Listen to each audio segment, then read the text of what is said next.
C'était intéressant parce que nous avons eu divers points de vue et surtout des angles qui ont enrichi le débat, parce que le débat n'a pas été uniquement juridique. On est entré dans le culturel et autres. Et je crois que c'était bien qu'on le fasse, parce que c'est ce qui permet de mieux maîtriser un peu le sujet que nous discutons. Très rapidement sur la synthèse. Je crois que l'intérêt de notre discussion d'aujourd'hui, c'est d'avoir fait le tour des propositions de révision constitutionnelle et de révision également des différents codes, ce que le professeur appelait les textes organiques. Et l'essentiel que nous retenons de ça en termes d'acquis du point de vue de l'élaboration au sein des assises, c'est que premièrement, ça vise une meilleure protection des droits et des libertés des citoyens. Ça, c'est très net dans ce qui a été évoqué. Ça renforce l'indépendance de la justice. Ça ouvre une vision élargie de la justice qui ne s'arrête pas au droit, mais qui prend en compte les autres dimensions culturelles, sociologiques, etc., en ouvrant aussi bien la Cour constitutionnelle que le Conseil de la magistrature à des gens qui ne sont pas dans le droit. Ensuite, cela permet aussi une transparence et une redevabilité renforcée dans la gouvernance et ça fait en plus une humanisation et une endogénisation de la justice. Donc c'est cela que nous avons écouté dans les réformes qui ont été proposées. Cela dit, il reste la mise en œuvre. Et apparemment, au niveau de cette mise en œuvre, d'après le suivi qui nous a été donné, les textes, pour l'essentiel, sont prêts. Il reste la décision politique. C'est-à-dire la volonté politique dont on parle exprimée en acte. Parce que l'acte de la décision politique, l'acte de la volonté politique, c'est d'abord une prise de décision.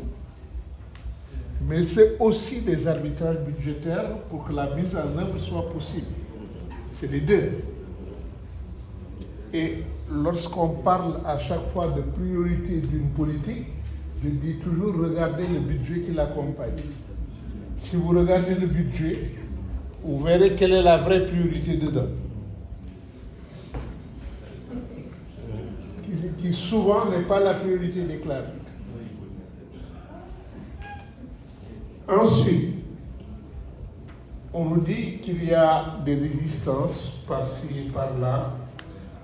Babacar a parlé un peu du système qui existait. Et il l'a mis au niveau, disons, de certains qui étaient déjà là et qui avaient fait la répression, etc.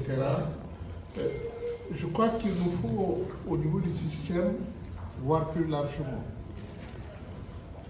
Le système qui empêche d'avancer, c'est un environnement institutionnel, c'est un environnement législatif, c'est un environnement budgétaire.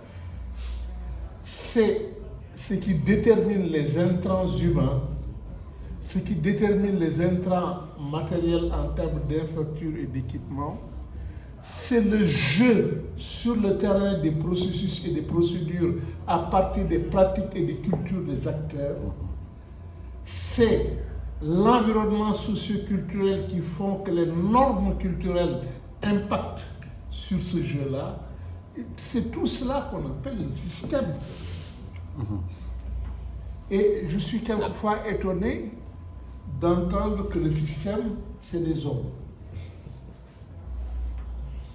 C'est une erreur très grave. Il y a certes des hommes dans le système, mais c'est tout ce que je viens de dire, c'est ça le système. Mais ce n'est pas simplement les hommes.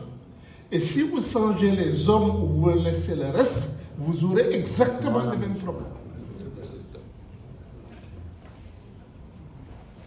Ensuite, les voies d'adoption, Malado a suscité un débat là-dessus. Je crois que nous n'avons pas suivi beaucoup dans ce débat, mais c'est un débat important. Comment nous allons avancer vers la réforme ou la révision constitutionnelle, par quelle voie? Cela n'est pas dit et n'est pas dans le débat public. Les exigences qui vont avec les réparations, tout ce qui est posé, on dit que la justice est lente, etc. Et on en arrive même dans le débat public à quelque chose d'assez paradoxal. Parce que habituellement, c'est la société civile qui critique la justice. Mais dans notre pays actuellement, c'est l'exécutif qui critique la justice. Ce n'est plus la société civile. C'est assez bizarre, mais c'est la réalité à laquelle on assiste aujourd'hui. Et je crois que ça mérite aussi réflexion. Pourquoi l'exécutif est en train de critiquer la justice actuellement?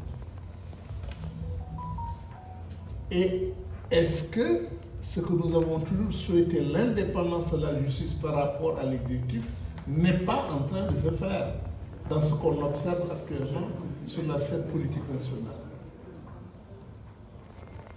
Je vais vous laisser sur cette interrogation et je vous remercie.